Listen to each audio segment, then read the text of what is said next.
We often get the question asking us, what's the best retirement plan if I'm self-employed? Well, that's hard to say. There's lots of plans out there, and the best one depends on your situation, right? Do you have employees, or is it just you? How old are your employees? What are their salaries? So just to simplify, I'm just gonna assume that one person, self-employed, maybe their spouse is involved in the business, but that's it, no employees. In that case, you might want to look into something called a solo 401k or an individual 401k. It's really simple to set up, not really a lot of cost to maintain, but it gives you a great amount of flexibility.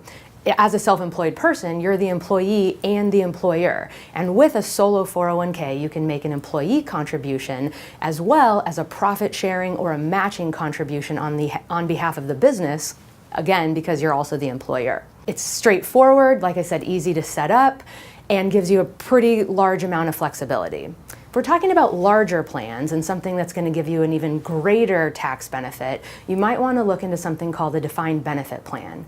This is a little bit more costly to establish. There are some filing requirements, there are minimum annual funding requirements, but if you're making a fair amount of money and you're looking to put away really large sums of money, defined benefit plan can be the way to go, right? You can put up hundreds of thousands of dollars a year away into a plan like this.